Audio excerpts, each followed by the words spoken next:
Boa noite aos irmãos. Antes de iniciarmos a pregação dessa noite, eu gostaria de convidar todos para estarmos orando por esta realidade da guerra em Israel, o Irã. Nós acabamos de ver nas informações acerca das igrejas perseguidas que o país do Irã é, em termos de escala, o 9º país do mundo que mais persegue cristãos. E está havendo ali uma guerra, um momento tenso, mundialmente falando, e nós precisamos estar orando para que Deus possa trazer conversões, arrependimento. Existem cristãos no Irã que estão com medo do que está acontecendo. Existem cristãos em Israel também temerosos. Vamos orar para que tudo isso possa acabar de uma maneira a promover o Evangelho e mais almas se renderem ao Senhor. Vamos orar. Deus amado, Deus Todo-Poderoso, estamos juntos nesta noite, reunidos, para mais uma vez orarmos por esta realidade tensa no Oriente Médio. O teu povo, ó Deus, que está ali no Irã, que está ali em Israel, tem sofrido com essas ameaças, com estas bombas, certamente coração aflito.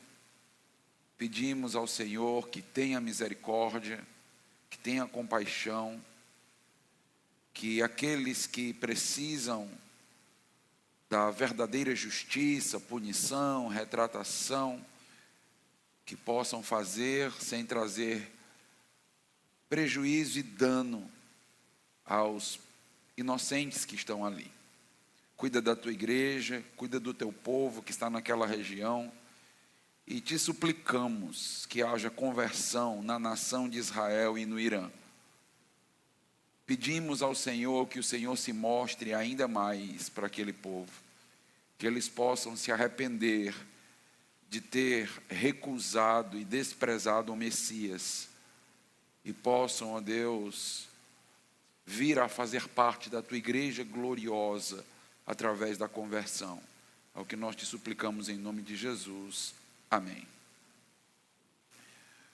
Nós estamos em nossa igreja numa série muito empolgante no livro de Atos, já há bastante tempo.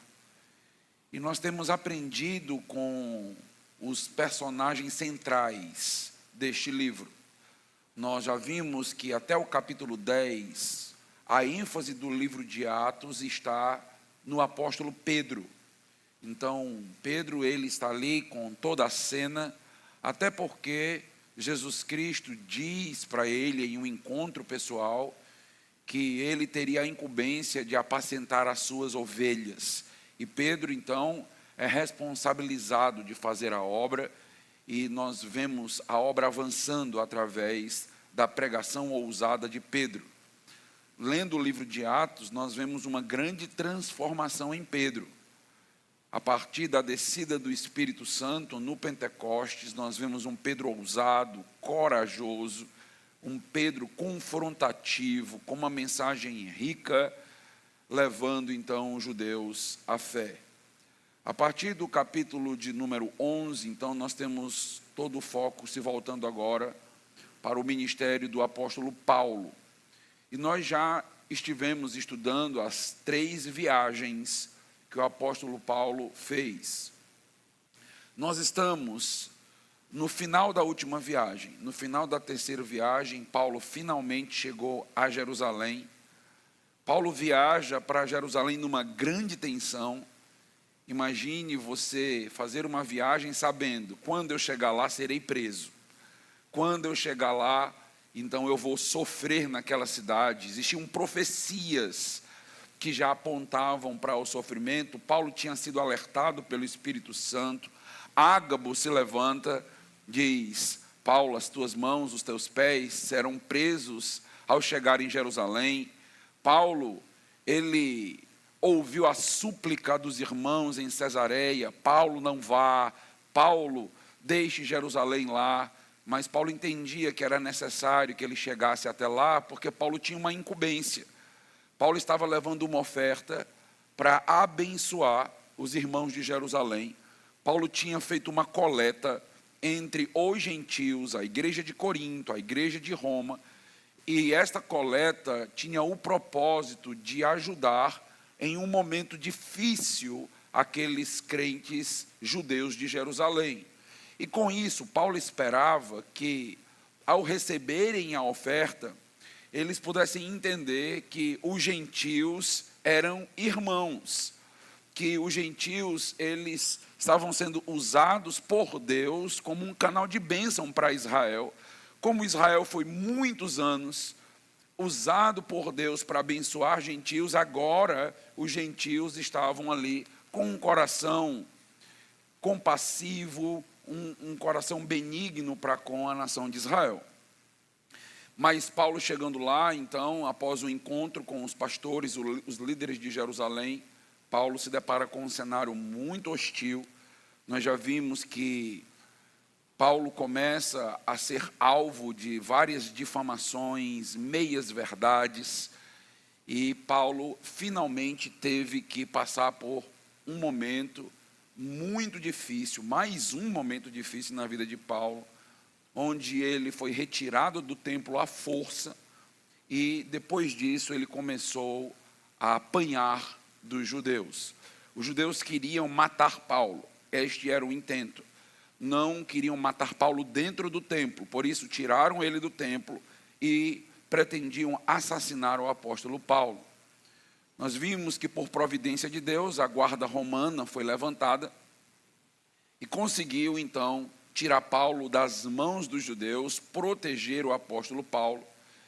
E na mensagem do domingo passado, nós vimos que o apóstolo Paulo, ele pediu a oportunidade para falar com os judeus, para conversar com os judeus, para tentar explicar um pouco quem ele era.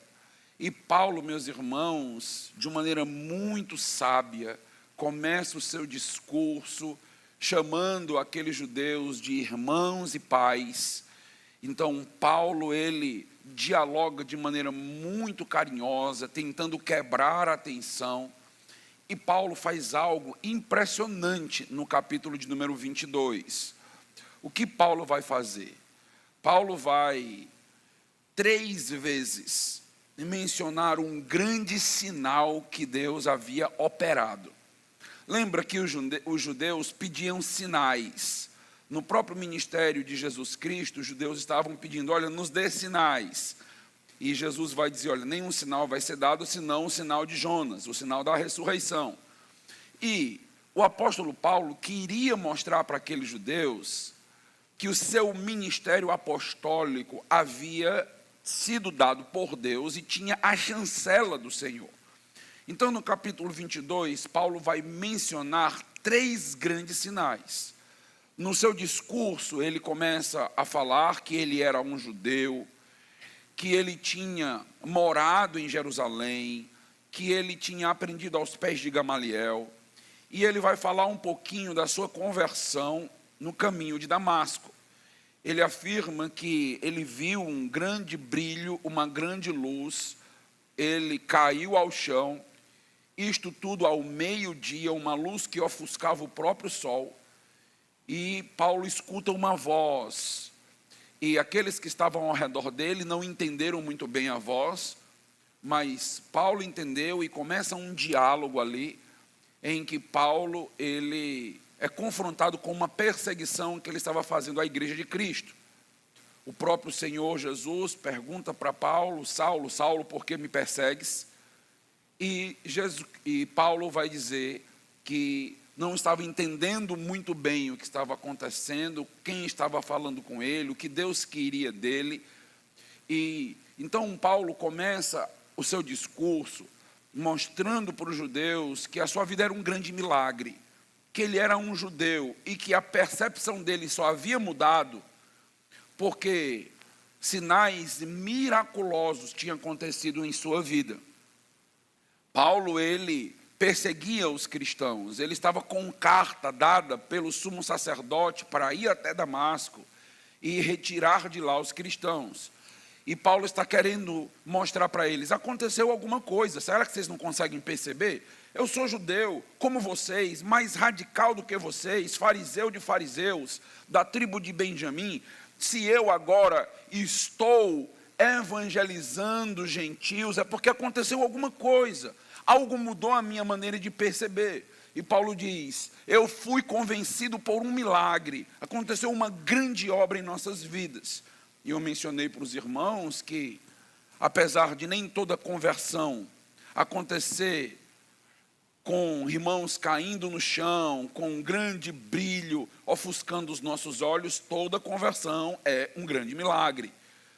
E a mudança de pensamento, a mudança de afeição, tudo isso, meus irmãos, ocorre quando o Espírito Santo age na nossa vida, nos convencendo. Então, o apóstolo Paulo estava mostrando para eles, eu sou como vocês, eu só acreditaria diante de vários sinais e milagres. Este foi o primeiro. Paulo diz, tem um segundo, eu fiquei cego, e com aquilo eu fui levado para Damasco, e chegou um homem piedoso, chamado Ananias, e ele diz, Ananias era um homem piedoso, segundo a lei. Então percebam que Paulo está fazendo questão de dizer, ele conhece a lei, ele também foi um grande judeu. E ele chegou ali, e através de Ananias, então eu fui curado de uma cegueira temporária. Então, Ananias, ele foi enviado por Deus para que eu passasse a enxergar, para que eu passasse a ver.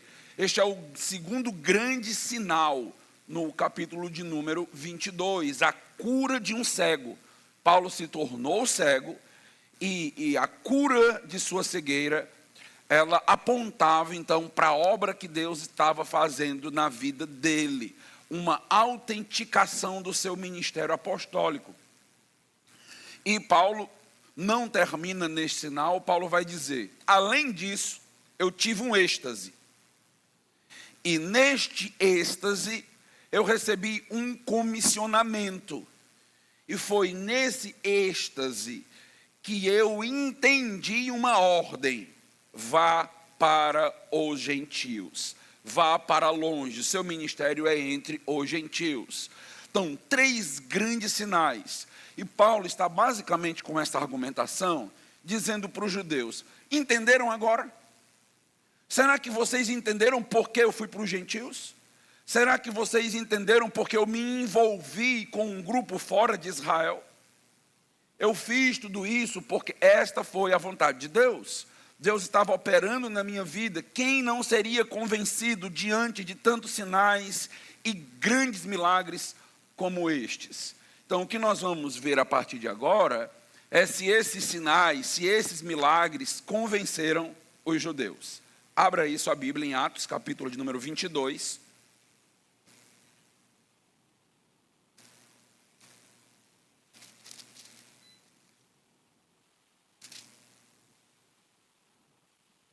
Vamos ler a partir do versículo 22.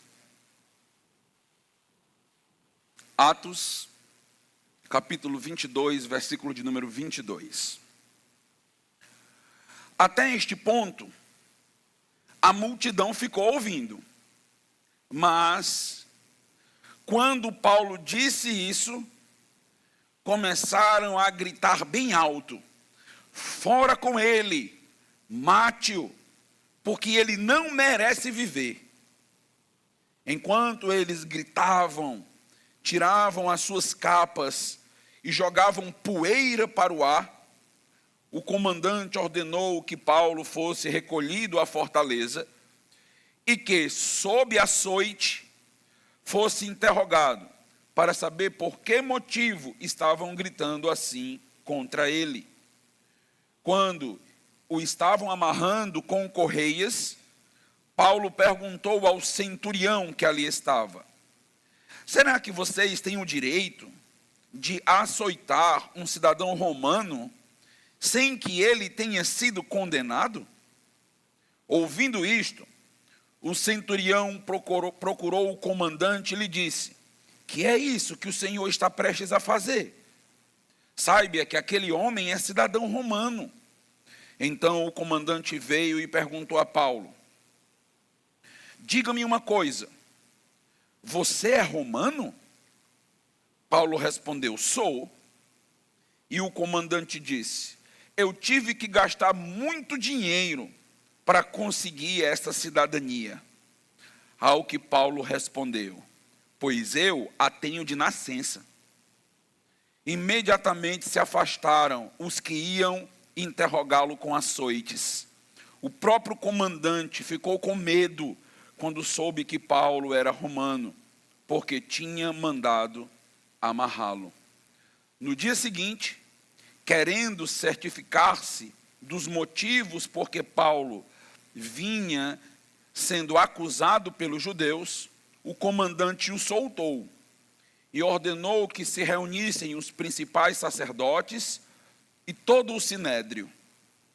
E mandando trazer Paulo, apresentou diante deles. Vamos orar.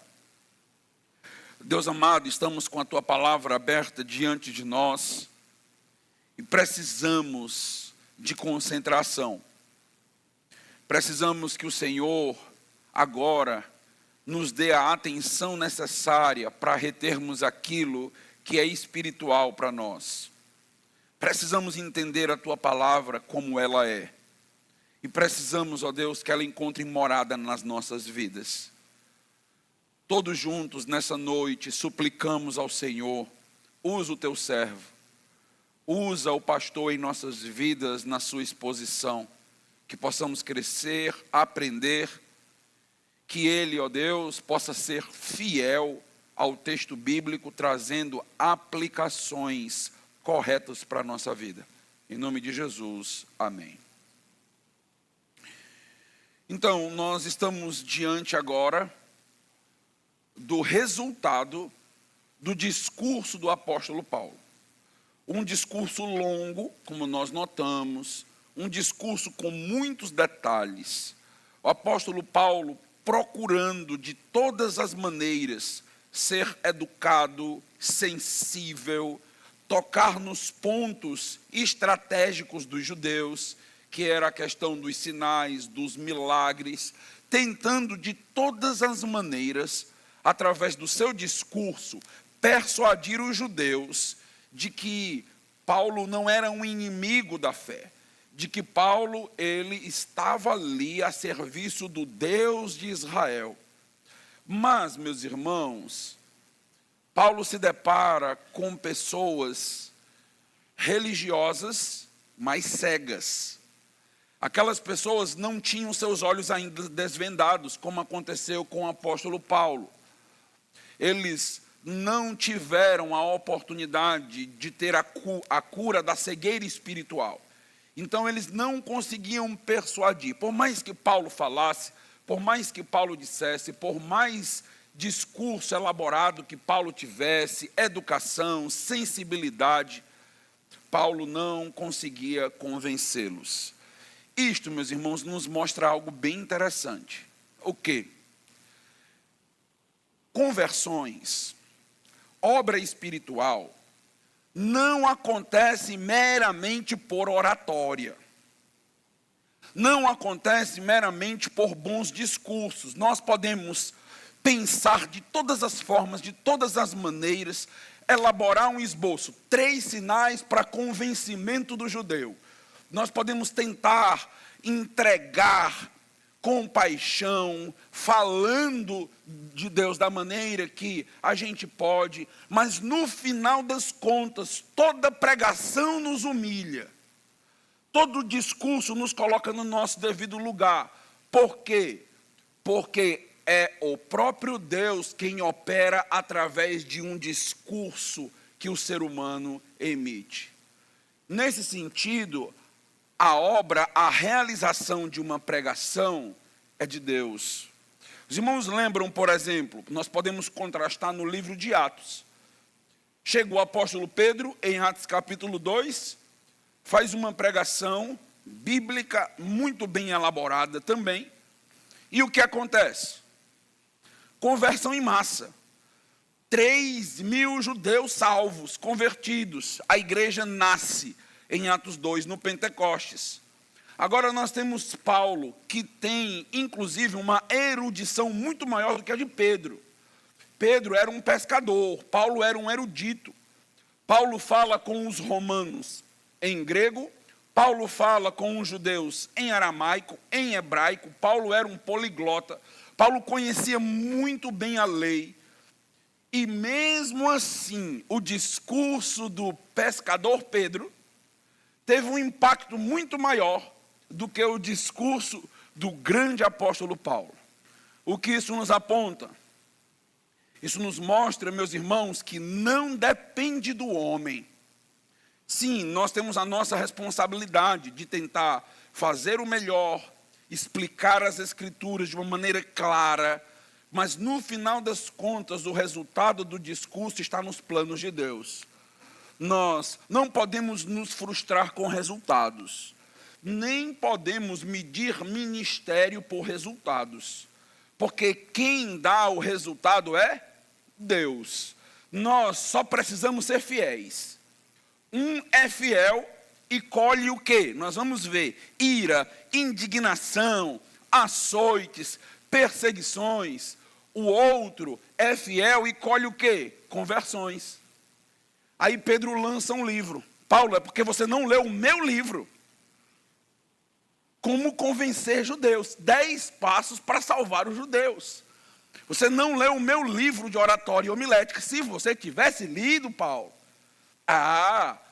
se eu conseguir converter 3.000, sendo um ignorante, imagine você. Olha o trabalho de marketing de Pedro, como é legal. Paulo poderia ter lido o livro de Pedro, como ele leu as obras de Gamaliel. Mas a obra espiritual ocorre quando Deus quer e como Deus quer. Ninguém manda na obra espiritual. É o que nós aprendemos, por exemplo, quando Jesus Cristo está com Nicodemos em João capítulo 3, e Jesus vai dizer, o Espírito Santo, ele opera como ele quer, é como um vento. Ninguém sabe para onde vai, ninguém sabe para onde vem, ninguém o contém, ninguém manda em Deus. Não existe, meus irmãos, nós nos programarmos para vir para um culto e dizer assim, vamos para aquele culto, que aquele culto vai ter várias conversões. Como é, homem? E tu está dizendo isso baseado em quê?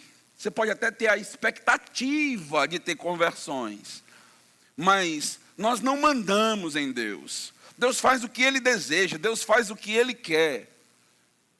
Pregadores caem na graça do povo porque Deus quer. Então não é porque o pastor fala alto, o pastor fala baixinho, não é porque o pastor anda para o lado, não é porque o pastor movimenta as mãos, não tem nada disso. Um pastor cai na graça do povo porque Deus quer. Por isso não há espaço para inveja de Pedro. Mas homem, como é que pode? Pedro foi lá, pregou 3.000 e eu aqui sofrendo. Não há espaço para isso. A obra de Deus é bela, é rica e a obra de Deus é misteriosa. Nós não compreendemos e nós nunca vamos entender a mente do Senhor, porque nós somos finitos e limitados. Paulo elabora um discurso que eu acredito que eu e você teria que ficar 1 ano pensando nele. Como é que eu vou falar com esses judeus? Paulo, meus irmãos, foi preso. Paulo tinha acabado de ser espancado. Paulo estava provavelmente ensanguentado aqui. E Paulo elabora um discurso na hora. Eu fiquei pensando, né? Quanto tempo eu precisaria me preparar para essa pregação de Paulo aqui. E talvez ainda não ficasse igual a dele. E Paulo faz algo belíssimo. Paulo tinha se preparado por anos. Eu gosto inclusive de dizer, né, que uma pregação, esta pregação de Paulo, esse discurso de Paulo, foi elaborado na hora. Mas quanto tempo Paulo gastou para elaborar essa pregação? A vida dele toda. Aqui está a vida de Paulo inteira. Todo o conhecimento que Paulo tinha da lei, a sua própria vida, tudo está aqui. Então é algo profundo, é algo grande o que nós estamos percebendo. Mas o resultado desta belíssima apresentação de Paulo é o versículo 22. A multidão estava ouvindo Paulo. O texto diz, a multidão deu ouvidos a ele, principalmente porque Paulo, ele começou a tratá-los de maneira elogiosa. Paulo usou a estratégia de falar na língua deles. Tudo isso chamou muita atenção dos judeus. E eles, então, pararam para ouvir o apóstolo Paulo. Mas o versículo 22 diz, quando Paulo disse isso o quê? Um versículo. Versículo 21. Mas ele me disse, vá, porque eu enviarei para longe os gentios. Eles ouviram todo o discurso de Paulo, mas quando Paulo disse que Deus é quem tinha o escolhido para fazer uma obra entre os gentios, então a reação deles foi essa, começaram a gritar bem alto, e estavam gritando o quê? Muito bem, Paulo, aleluia, glória a Deus, certo? Não, começaram a gritar, mata, merece morrer, esse homem aí não tem mais por que estar vivo, nós já deveríamos ter conseguido matar ele, quando a gente tirou do templo, a gente já tentou matar, não conseguimos, mas ele merece morrer, ele precisa morrer. Olha o nível de ira, o nível de indignação que tem no coração daqueles judeus em relação a Paulo. E o texto diz, enquanto eles gritavam, tiravam as suas capas e jogavam poeira para o ar. Bem típico do judeu, né? Judeu é escandaloso. Então, judeu grita, judeu puxa os cabelos quando tem, judeu pega poeira, joga para cima, rasga as vestes. Judeu, quando está de luto, tira as vestes e usa pano de saco e cinza. Então, isso é o judeu. Então, o judeu é assim. Então, quando você lê o Antigo Testamento, por exemplo, você vê muitas festas em Israel, não é? Porque isso é o judeu. Então, o judeu é festivo. Então, o judeu, ele celebra as coisas, inclusive com muitas danças. Isso faz parte da cultura dos judeus, fazia parte das festas judaicas. E o judeu também, quando ele evidencia tristeza e ira, sai da frente, porque é difícil segurar eles. Então, eles agora tinham tomado a decisão de tomar Paulo e de matar Paulo definitivamente. E eles começam a fazer um grande escândalo público. Então, quem passasse ali naquele momento estaria vendo agora um caos na cidade. Tudo porque Paulo falou a respeito dos gentios. Então, Paulo explica para eles, no versículo 21, que ele só estava indo para os gentios porque Deus havia o comissionado. Tem algo ainda mais curioso no discurso de Paulo. Se você voltar um pouquinho, volta para o versículo 17 comigo. Olha o que Paulo vai dizer. Versículo 17. Quando voltei para Jerusalém, enquanto orava no templo, sobreveio-me um êxtase e vi o Senhor. Ele me disse, ande logo e saia imediatamente de Jerusalém, porque não aceitarão o seu testemunho a meu respeito. Então Paulo foi alertado, olha, saia de Jerusalém, o meu ministério para você é fora de Jerusalém. Eles não vão aceitar a tua pregação. Aí Paulo, veja o que ele vai dizer no versículo 19. Eu respondi, Senhor, eles bem sabem que eu ia de sinagoga em sinagoga, pregando e açoitando os que criam. Quando se derramava o sangue de Estevão, tua testemunha, eu também estava presente, consentia nisso, e até guardei as capas dos que o matavam. Paulo começa a ter um diálogo com Deus nesse êxtase. Deus diz, saia de Jerusalém, eles não vão aceitar. E o apóstolo Paulo diz, mas Senhor, eles vão aceitar, Senhor. Eles vão aceitar porque eles sabem quem eu fui. eles vão olhar para o meu passado, eles vão lembrar quem eu fui, como ele tenta persuadir no discurso. Eles sabem, e quando eles virem quem eu sou, eles vão me aceitar. Quem estava certo, Deus ou Paulo? Como sempre, né? A nossa perspectiva é, vai dar certo. Deus está dizendo, não vá por aí, vai dar errado.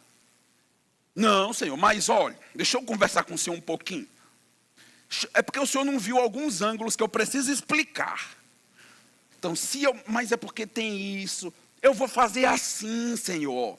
Aí se eu fizer assim, não dá certo, né? Deus não disse que Paulo ia sofrer em Jerusalém? O que está acontecendo? Sofrimento, sofrimento. Não dá para dar um jeitinho no plano de Deus, está percebendo? Deus disse como é que vai ser. Eu gosto sempre de exemplificar assim. Deus diz que um jovem crente, piedoso, fiel a Deus e às Escrituras, não deve namorar com um descrente. Mas, Senhor,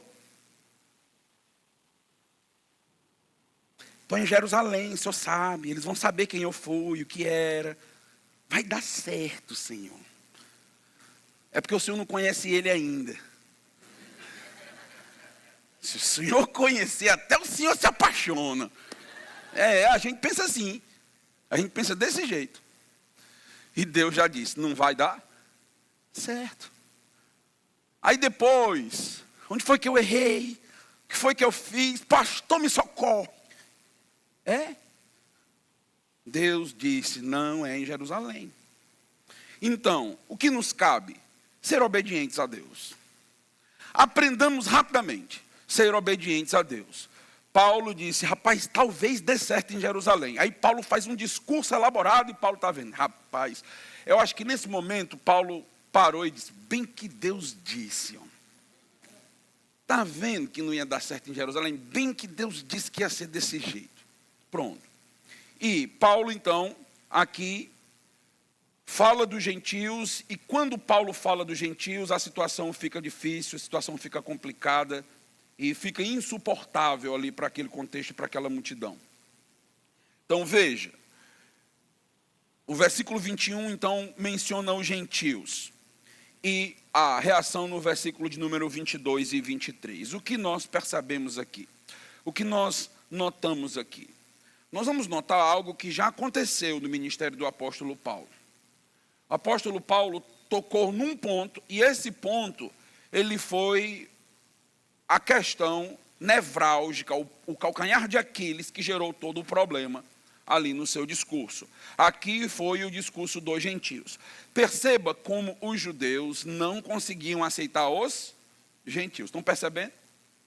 Não conseguia. O próprio Jesus Cristo ressurreto, no livro de Atos, capítulo 1, versículo 8, diz, recebereis o poder e vocês vão ser minhas testemunhas, tanto em Jerusalém, como em toda a Judéia, Samaria, até os confins da terra. O próprio Jesus tinha dito que eles iam alcançar os gentios. Mas o judeu não tinha olhos para perceber isso. O judeu não aceitava isso. Para os judeus, isto era impureza. Então, o judeu não aceitava ter contatos com um gentio e coisas desse tipo. Então, quando Paulo toca neste ponto, toda a questão agora vem à tona, uma tensão enorme cresce, certo? Paulo já tinha passado por isso. Eu quero mostrar para os irmãos que o problema, às vezes, da nossa pregação para familiares, para amigos, na igreja, não é todo o discurso, mas às vezes é quando a gente toca em alguns assuntos. Quando a gente toca em alguns pontos, aquilo ali se torna insuportável. Não. Quando a gente toca nos ídolos dos corações, quando a gente fala de um pecado de estimação, quando a gente traz uma afronta para um hábito que é valorizado, mesmo que não glorifique a Deus, então aquilo ali gera ira, gera raiva, e as pessoas não suportam mais ouvir aquele evangelho. Os irmãos lembram da pregação de Paulo em Atenas? então no Areópago, aconteceu exatamente a mesma coisa. Paulo se levanta para falar aos atenienses, é um outro público, um público super qualificado. Paulo está ali pregando para eles uma outra mensagem extraordinária, que eu acho que levaria a vida toda e não faria. E quando Paulo chega num determinado ponto, olha o que acontece, volta para Atos 17. Atos 17, versículo 32.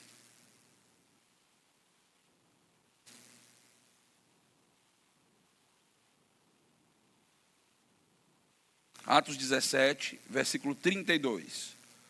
Quando ouviram falar de ressurreição de mortos, uns zombaram e outros disseram: a respeito disso ouviremos você em outra ocasião. Pronto. Uma outra doutrina.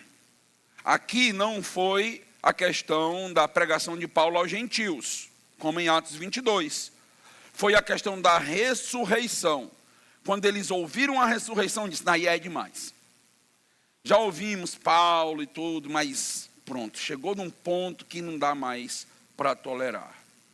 As pessoas nos ouvirão até onde convém.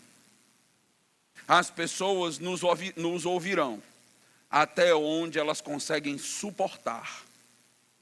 Mas quando nós tocarmos em alguns aspectos, as pessoas vão nos abandonar.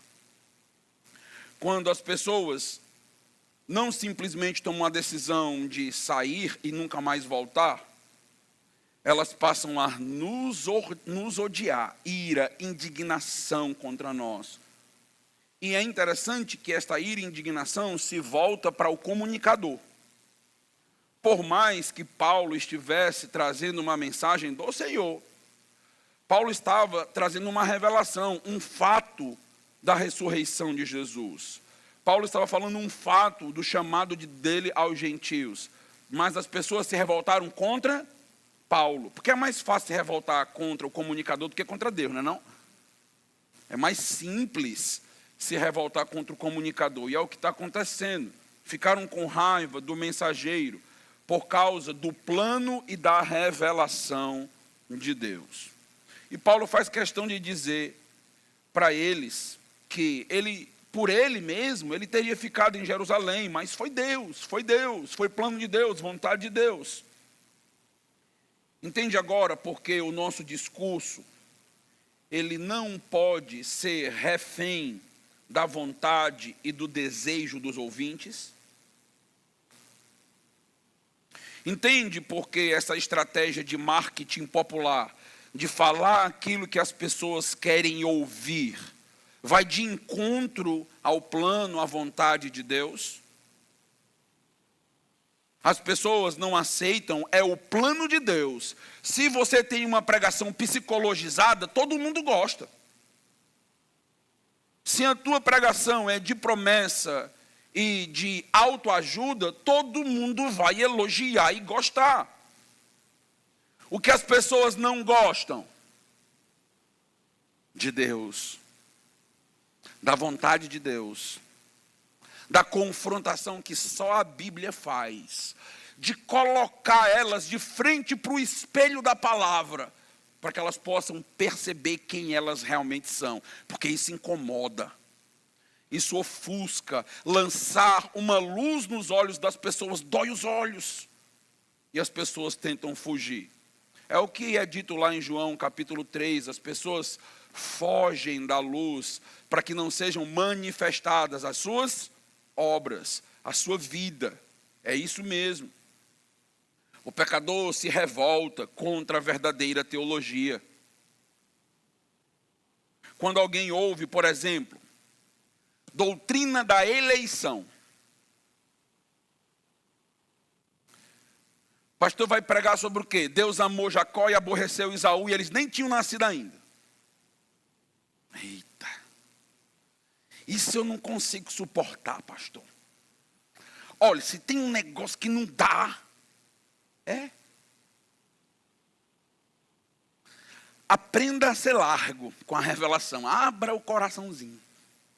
Abra a mente, porque a Bíblia tem um monte de coisa que vai rasgar sua alma. Um monte de doutrina que você nem sequer parou para pensar nelas, que não cabe na tua mente, que não cabe no entendimento. Por quê? Porque Deus é Deus. Se os planos de Deus coubessem na nossa cognição, nós teríamos a mesma mente de Deus.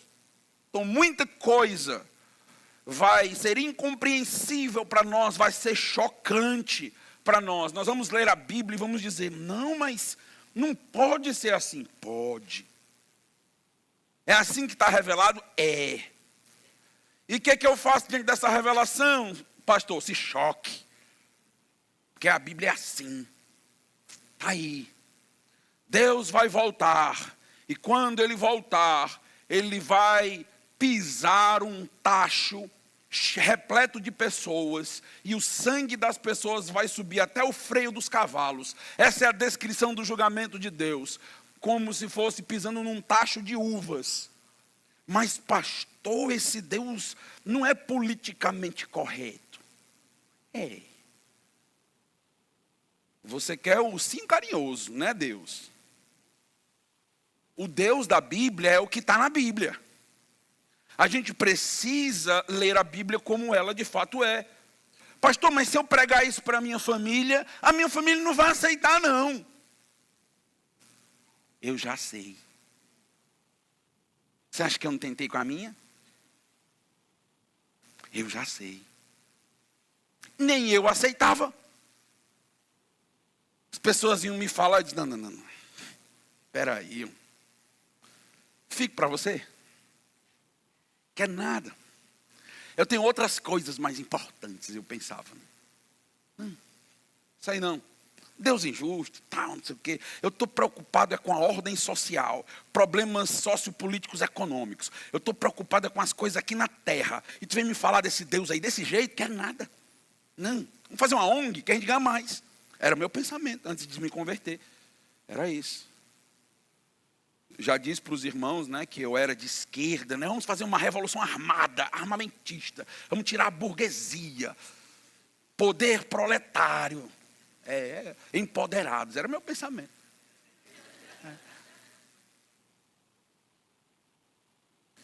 Larissa lembra no dia que a gente estava no shopping e eu cheguei no shopping com ela meio indignado, li um texto que eu não concordo de jeito nenhum na Bíblia. Foi. Qual é? Bem-aventurados pacificadores. Eu, revoltado com a vida, querendo revolução armada. Aí eu leio, bem-aventurados pacificadores. Eu disse, esse Deus é injusto, Larissa. A bichinha já suportou tanta coisa. Eu disse, meu filho, você vai entender lá na frente. Entendi. Quem estava errado, eu ou Deus? Deus ou Karl Marx? Você pode ter certeza que foi Karl Marx. Absoluto. Por mais que seu professor na universidade não diga que não. É porque ele é cego também. Mas, na realidade, Deus está certo. Então, a gente vai ter muita coisa que a gente vai ouvir, vai ser estranho para nós. Pastor, eu não consigo conciliar o amor de Deus com a justiça de Deus, com Deus ter permitido o mal no mundo. Como é isso? Nós temos um problema chamado teodiceia, que é um problema do mal. E como é que Deus é bom e tem o mal no mundo? Pastor, isso não dá. Dá porque está na Bíblia. Está na Bíblia? Tá. Então dá. Agora, se eu e você, se nós teremos condições de entender isso completamente, aí é outra história. Mas que está lá, está. Então, o que é que os pregadores na atualidade tentam fazer? E às vezes a gente tenta fazer. A gente se envergonha do Evangelho, é a verdade, e a gente só prega aquilo que dá para as pessoas entenderem e compreenderem. Não vou apresentar um Deus desse aqui. Conselho pastoral de púlpito em público. Pregue a Bíblia e deixe o Evangelho fazer a parte dele. Se você tirar do Evangelho o poder de chocar as pessoas, você tirou o poder do Evangelho. As pessoas precisam passar uma semana em crise. Mas como assim? Como assim? Crise, vai, crise. E Deus criou o inferno, crise. Como é que pode? Vai. Pensa aí, tu vai para lá, pensa. Vai refletindo, reflete sobre isso. Punição eterna. Quer dizer que eu fiz algumas coisinhas aqui, eu vou ser punido eternamente? Pensa, reflete. Tem crises. É isso mesmo. São essas crises que vão nos incomodar, vão tirar o nosso sono. E o Espírito Santo vai trabalhar em nós a ponto de se apresentar para nós e nos converter. São essas crises. Então, quando eu vejo alguém com várias crises, eu gosto. É isso mesmo. E não só incrédulo, não. Crentes. Estou em crise, pastor. Dons. Crise, pastor, do dom, eu não sei. Eu disse, eu já tive. Continue. Tenha crises, leia livros, estude, busque na Bíblia. Tenha crises. Seja bem-vinda, crises. É assim mesmo. Nós precisamos disso. Nós precisamos ali ser chocados com um Deus que se apresenta, da maneira que Ele se apresenta, da forma que Ele se apresenta. Nós precisamos desse Deus. Deus, meus irmãos, é o leão da tribo de Judá. Ele não é um gatinho siamês. É esse mesmo, com grandes garras. A palavra é uma espada afiada que penetra. É isso mesmo. O evangelho não é a entrega de uma caixinha de bombom com flores. É uma espada que penetra, dói e vai aprofundando e matando você. E você pensa, vai me matar. E Deus diz, eu preciso te matar para te ressuscitar. Você precisa morrer e nascer de novo. E é o que o evangelho vai fazer. A espada vai vir e vai matar tudo que tu pensa, tudo que tu ama, tudo que tu valoriza. Tudo isso vai morrer para você poder nascer de novo. Esta é a obra belíssima do evangelho. É isso que o evangelho faz com a gente. É isso mesmo.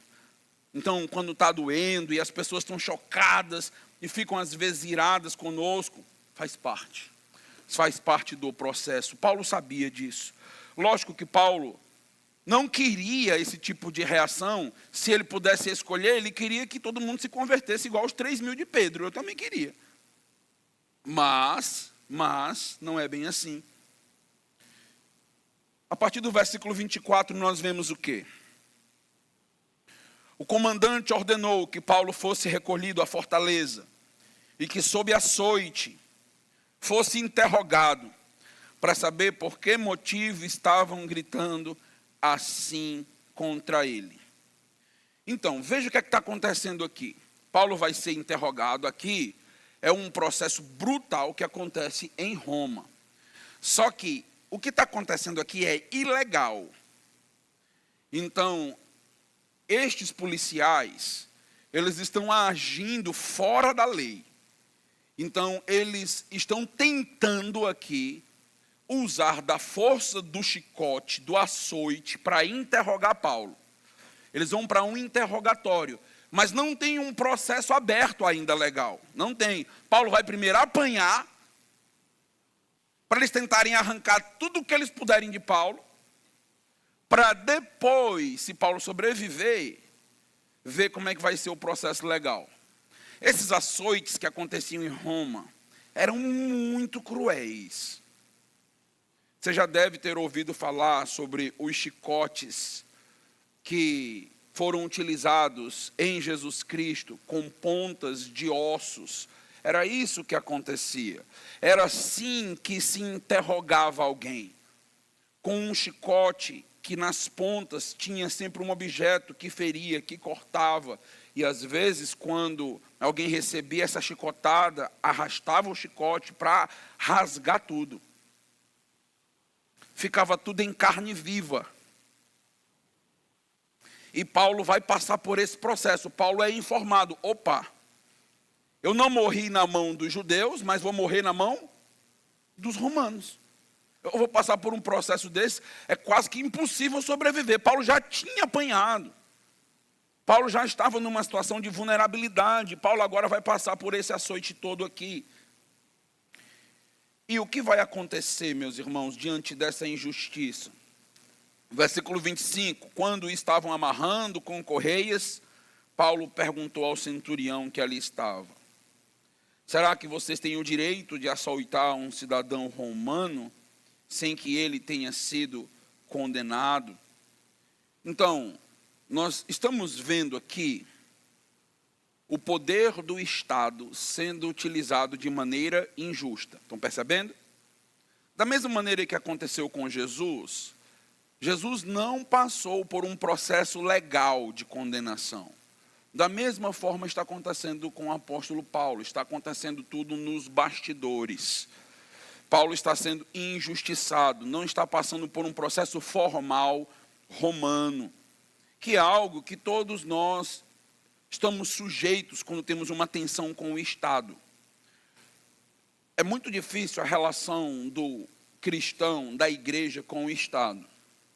Porque ao mesmo tempo que o Estado, segundo Romanos capítulo 13, deve ser visto como agentes de Deus na terra, nós precisamos pagar uns impostos, respeitá-los, porque Deus, Ele permitiu que o Estado surgisse para que esse mundo não fosse anárquico, caótico.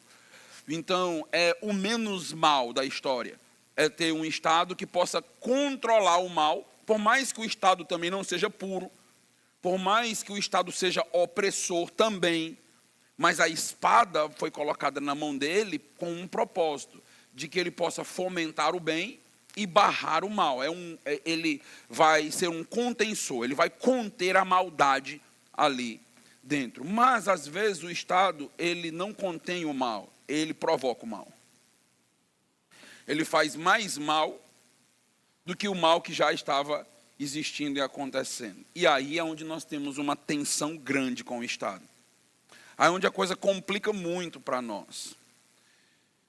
O apóstolo Paulo, ele vai utilizar de todos os seus recursos lícitos, de todos os seus direitos, para que ele possa, então, se livrar desse tipo de injustiça que está acontecendo com ele. Pastor, o apóstolo Paulo vai dizer: olha, eu sou um cidadão romano. O que está acontecendo aqui comigo não poderia acontecer. O que está acontecendo aqui comigo é injusto. Se Roma souber como vocês estão julgando um cidadão romano, vocês vão perder o poder, vão perder a autoridade. Então, o que nós estamos vendo Paulo aqui? Nós estamos vendo Paulo levando o Estado a repensar a sua postura, repensar a sua condição, repensar a sua autoridade. Por quê? Porque o Estado é limitado. O Estado não pode tudo. O Estado, ele precisa cumprir a legislação. Existe uma Constituição. E o Estado, ele precisa estar debaixo dessa Constituição. A autoridade máxima, por exemplo, do Brasil, não é o poder executivo, nem o legislativo, nem o judiciário. O poder máximo da nossa nação é o quê? A Constituição, que o judiciário precisa respeitar, que o executivo precisa respeitar e que o legislativo precisa respeitar. É a Constituição. Paulo está apelando aqui para a Constituição. Paulo está dizendo: opa, peraí, tem alguma coisa errada aqui. Isso não está certo. O que nós estamos vendo aqui é que é possível e até aconselhável que, diante de injustiças promovidas e provocadas pelo Estado, nós denunciemos. Nós tenhamos uma voz para dizer: está errado isso aí. Nós não nos calemos diante da injustiça. Nós não queremos ser marionetes na mão de nenhum partido político, na mão de nenhuma vertente, esquerda, direita, ou coisas desse tipo. A igreja cristã é muito maior do que uma massa de manobra na mão de políticos interesseiros. Qualquer um que seja. Mas a igreja, ela preserva a sua neutralidade, mas, em alguns momentos, se a igreja não se levantar contra a opressão e não denunciar a opressão, nós seremos os oprimidos, está percebendo? Nós vamos sofrer na mão de algumas ordens que descumpre a Constituição. É aquela ideia, né, de que enquanto não está acontecendo comigo, está tudo bem. Mas chega na gente. Começa censurando bem longe.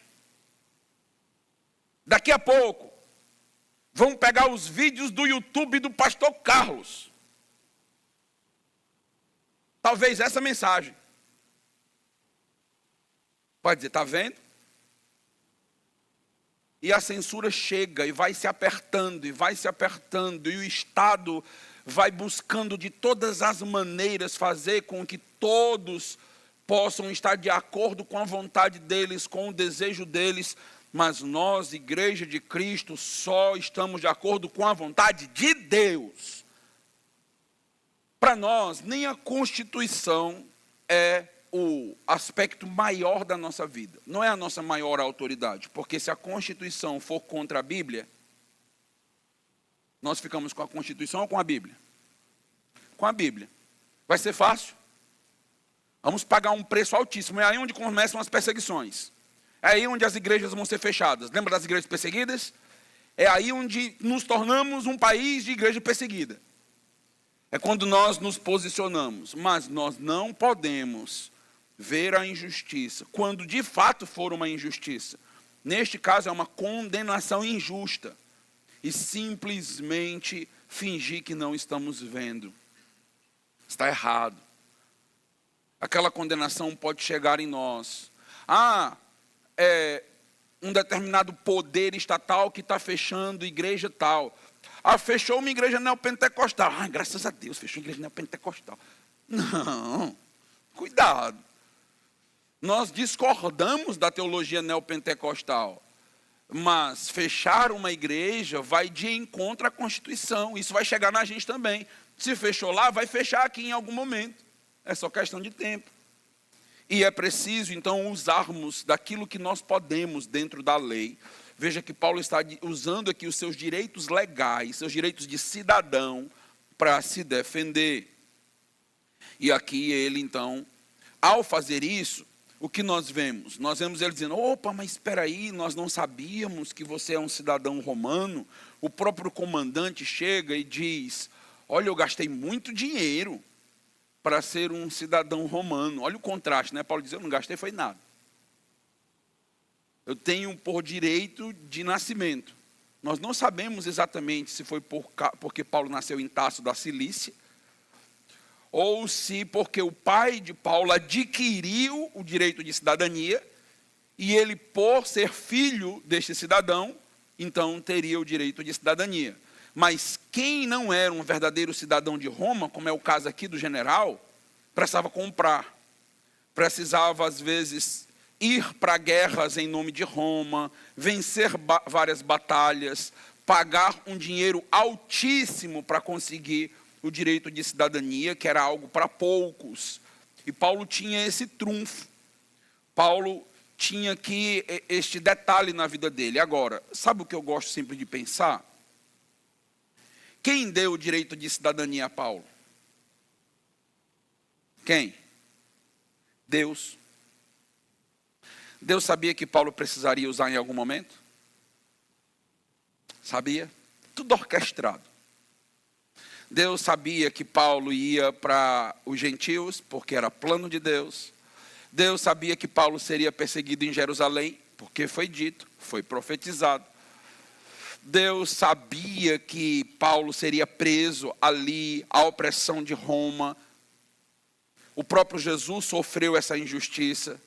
Mas Deus preparou cada detalhe na vida de Paulo, para que no momento certo fosse usado. Percebeu? Isso é belíssimo. Isso se chama doutrina da santa providência. É a providência de Deus guiando a nossa vida. Paulo não tinha aquele direito de cidadania romana por acaso. Talvez até aquele momento, Paulo podia até ter pensado, rapaz, para que eu tenho esse diploma aqui na gaveta? Serve de nada. Às vezes a gente faz um curso, né? Bota o diploma lá, nunca usou. Você diz, rapaz, se eu soubesse, eu não tinha feito esse curso, né? Perdi tempo. Aí a vida passa, as coisas vão acontecendo. Lá na frente, quem tiver esse diploma assim, diz, eu. Você diz, eu tenho. Olha que legal, eu tenho. Aí pronto, aí se abre portas para você, aí você vê, rapaz, que fantástico. Porque eu tinha um diploma que eu nem valorizava mais, que não tinha nem importância para a minha vida. Olha só o que aconteceu. Pronto. Ah, eu tenho um diploma de graduado. Pois é, vai pelo menos ser preso em cadeia especial. Pelo menos. Né? Ah, o diploma lá, para que serviu? Serviu para tu ir para um lugar especial na cadeia, né, por causa do evangelho. Então Deus vai guiando, Deus vai trabalhando, Deus vai moldando. E aquele direito de cidadania, fico imaginando Paulo lembrando desse direito de cidadania. Assim, rapaz, me livrei, olha o chicote ali. Olha do que foi que eu me livrei, eu ia morrer ali. E Deus livra Paulo de uma maneira espetacular. E o que nós vemos é que em todo o processo, é dito inclusive que o grande comandante aqui, quando Paulo fala a respeito de ser um cidadão romano, de ter sido açoitado, veja que é dito no versículo 29, o próprio comandante ficou com medo. Ficou com medo. Interessante, as pessoas não têm medo de Deus. Não é verdade? Não tem medo do Deus de Paulo. Às vezes as pessoas têm mais medo da justiça humana do que da justiça de Deus. Precisou Paulo apelar para a justiça humana, para o comandante. Opa, espera aí. Ficou com medo do que estava fazendo.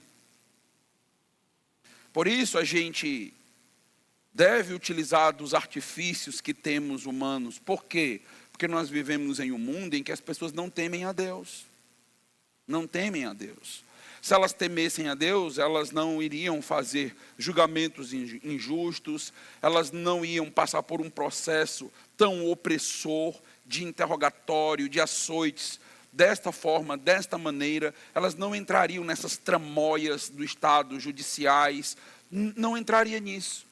Mas as pessoas não têm medo. Por isso que o Estado, meus irmãos, foi instituído por Deus e existem artifícios que nós utilizamos justamente para conter o mal. É o que está acontecendo aqui. A mão do comandante foi contida, porque Paulo utiliza dos artifícios deste mundo. Então Deus, Ele não proíbe que a gente se utilize daquilo que Ele nos abençoou, para que a gente possa fazer a causa do Evangelho prosperar, trazer bênçãos para o reino e até nos livrar de algumas situações complicadas e difíceis. Como eu já tenho mencionado em outro momento e quero encerrar com isso. Eu gosto muito desta ideia. Eu gosto muito dessa teologia que Jonathan Edwards construiu sobre a eleição, quando ele trata que tudo aquilo que nós vivemos está debaixo desta orquestração divina, a ponto de a cor do nosso cabelo, a cor dos nossos olhos, a cor da nossa pele, tudo aquilo que nós temos e que nós somos, será usado por Deus de alguma maneira e de alguma forma. Recentemente, eu ouvi de um missionário que Deus chamou para ir para o sul do país.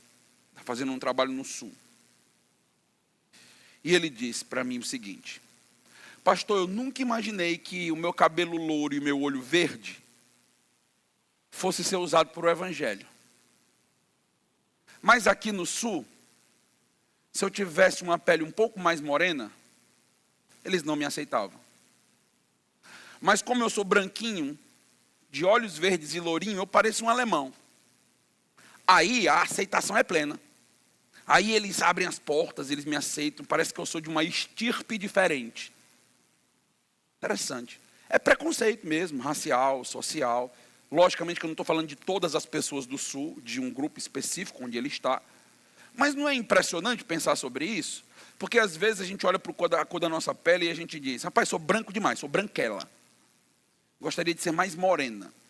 Aí a gente vai sempre questionando, né? Questiona a cor dos olhos, a cor do cabelo, e vai questionando tudo na nossa vida, né? Se tem um negócio que nós somos bons, é de reclamar. Eita, coisa boa. Nós somos bons disso. Né? Olhamos para tudo e reclamamos. Pronto. Deus te fez exatamente numa forma certa, para que você pudesse fazer a obra dele no tempo certo e no lugar certo. Você é único, você é exclusiva de Deus. Nenhum outro apóstolo, escuta, nenhum outro apóstolo dos 12 tinha cidadania romana. Se Pedrinho tivesse sido pego aqui, era o fim dele. João, acabou. Ia morrer na mão do Estado. Foi a pessoa certa que foi presa. Paulo. No local certo, preso pela polícia certa, no ambiente certo. Paulo. Tudo orquestrado. É isso. Pensemos mais na nossa vida com gratidão. Olhe para tudo aquilo que você tem vivido, passado, quem você é.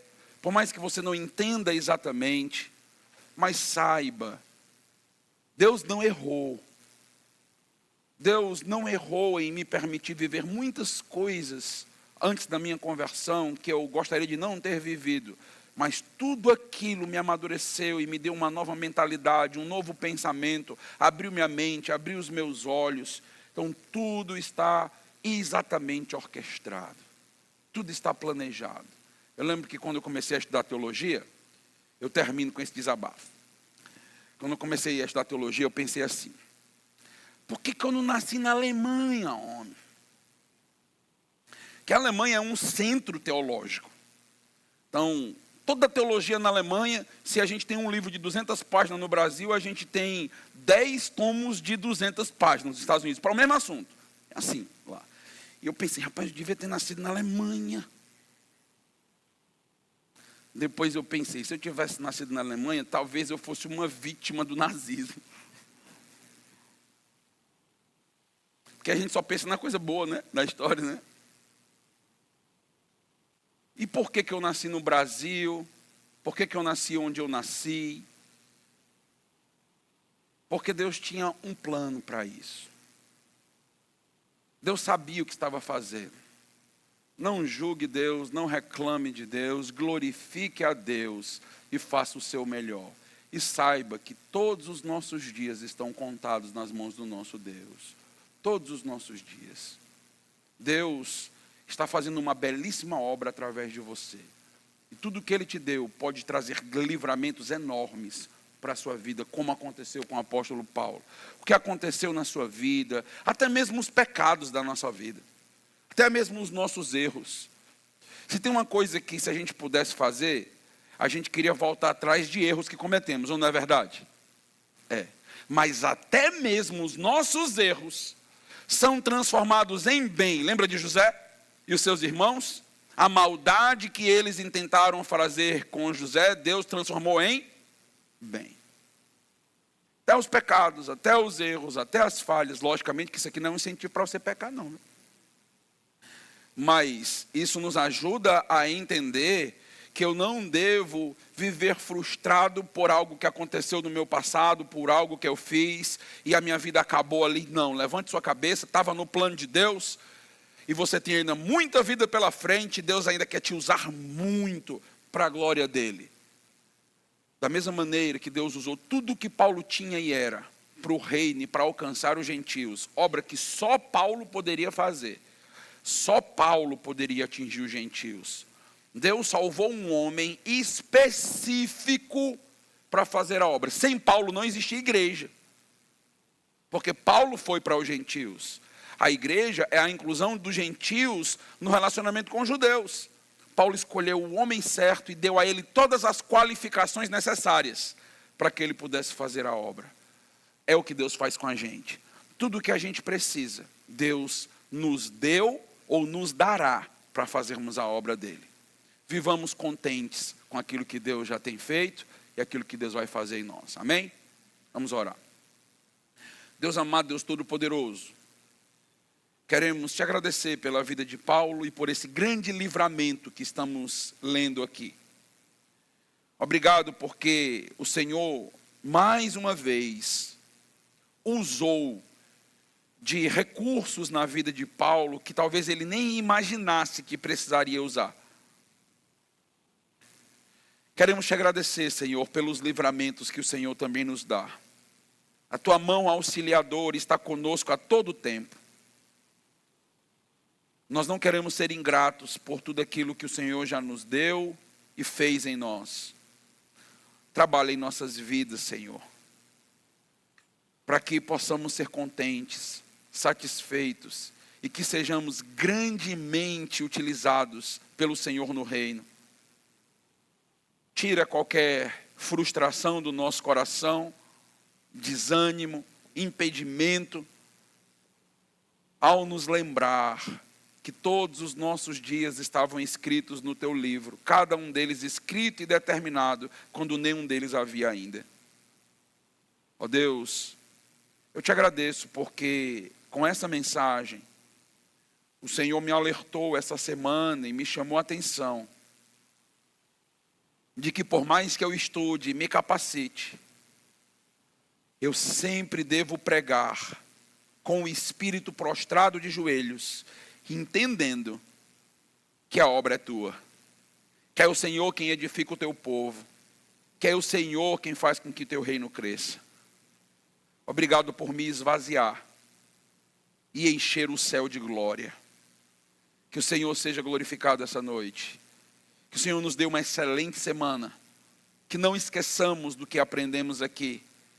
E que estejamos animados e motivados para voltar novamente e ter a comunhão maravilhosa com o teu povo durante a semana e no próximo final de semana. Em nome de Jesus, amém. Nós vamos ter um pós-lúdio. Eu quero só fortalecer o aviso que o irmão André já deu. Então, próxima semana, meus irmãos, nós temos uma semana aí repleta de programações boas e importantes. Então, no sábado, os irmãos que vão entrar, estão pleiteando a membresia da igreja, precisam estar aqui às 14 horas. E os irmãos que compõem a diretoria às 14 horas, para termos uma reunião. Lembrando que às 19h30 do sábado, nós não vamos ter mocidade aqui, vai ter o cantariar lá no seminário. Então é importante que todos nós estejamos lá, momento de comunhão, momento de descontração, momento inclusive de edificação, com tudo que nós teremos ali. Domingo pela manhã, todos devem estar aqui. Ouviu? Tem que estar aqui, domingo pela manhã, toda a igreja aqui, igreja lotada. É dia de bênção, é dia de ouvirmos testemunhos. É ou não é uma bênção? Grande, grande. Ouvir o que Deus fez na vida de pessoas, ouvir conversões, ouvir porque pessoas querem fazer parte da membresia. Não perca, a não ser que você esteja na UTI. Aí você me chama que eu oro e você vem. E domingo à noite, do próximo domingo à noite, a gente vai ter batismo. Então é outro momento maravilhoso para a igreja, um momento muito motivador, muito edificante. Vamos ter batismo aqui na igreja, então não perca, venha, participe. São aqueles momentos que edificam a nossa alma, tá bom? Então fica aí para os irmãos o convite e a convocação para todos. Então vamos ter o pós-lúdio, após o pós-lúdio estamos com o nosso culto encerrado. Lembrando que tem cantina.